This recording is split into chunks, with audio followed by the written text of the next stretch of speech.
The necessity of flexibility in climbing is somewhat of a contentious subject. Some people make the claim that it's not so important, and it's true, you can always find exceptions to the rule. Flexibility will never impede your climbing, and in the scenarios where it's important, there really are no shortcuts. One of the real main reasons why I feel developing flexibility is really important is actually not necessarily just for getting your limbs in the correct place, but also by increasing your range of motion. It also increases the range in which we are strong. So if putting your foot on a foothold way out to the side is at your absolute limit of mobility, mechanically we're going to be weaker in that position. So almost if you're overly flexible to get your limbs in the correct place, you'll actually be stronger in the positions. So maybe slightly counterintuitively, being flexible is not all about getting your body in the right position, but also about being strong. This video is going to be in two parts. The first part is going to describe how I developed a level of flexibility in the first place, and then the second part is my routine for this flexibility maintenance. Now let's jump into some exercises which I've done to develop the flexibility. This first exercise is personally one of my favourite and one which has been fundamental throughout my development of flexibility and also maintenance of flexibility, and that is the weighted pancake. So generally the way in which I perform this exercise is 10 slow reps followed by a 10-second hold.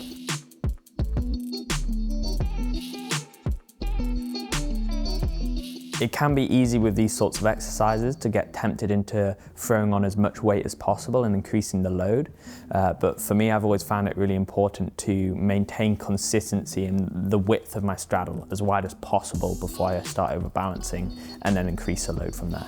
In maximizing width, what I'm doing is training both abduction and flexion, which applies really well to using footholds outside of your natural box when climbing. The next exercise I would perform is the single leg good morning. So this exercise focuses on training the hamstring throughout the entire range of motion. So on steep terrain, this applies to using footholds in all positions. Similarly as with the weighted pancake, I would often do 10 slow reps followed by a 10-second hold. The third exercise is a Cossack squat. So this exercise has more of an emphasis on strength and less on flexibility, contrast to the previous two exercises. And generally for this exercise, I would perform 6 to 8 reps, and I was building up to about 20 kilos, which is far too much for the previous two.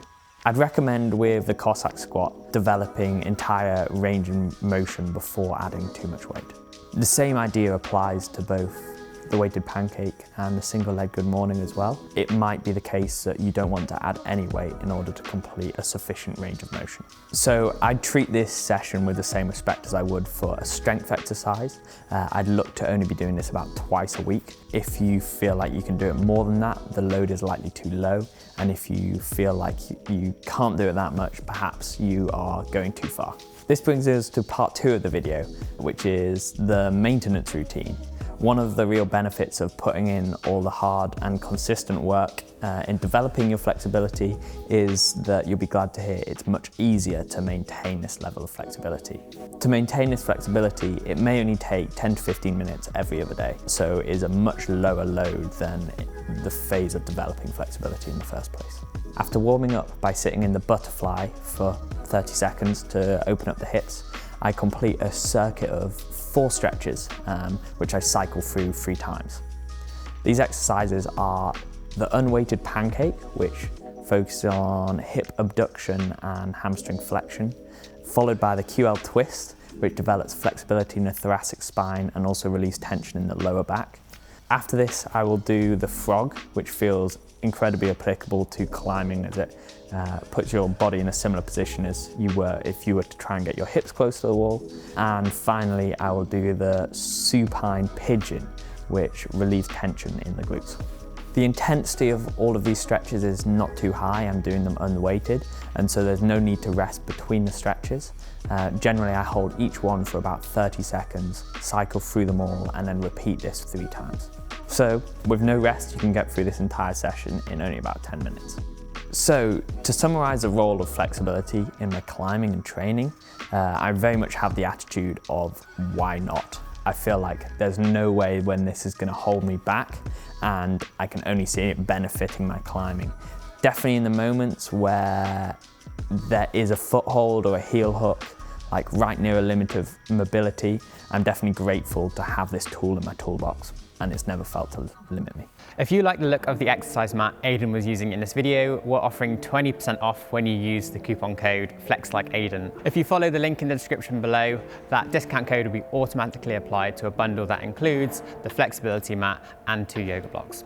This flexibility mat is super high quality, but we designed it so that you can use it to help track your progress when it comes to training your flexibility, so that you stay on top of it and see the results and stay motivated, which of course is the most important thing when it comes to training. Not only can you use this mat to help measure your effectiveness of training, but you can also use it to perform a free assessment because it's linked to our online database, which means you can be informed about what is most important for your training.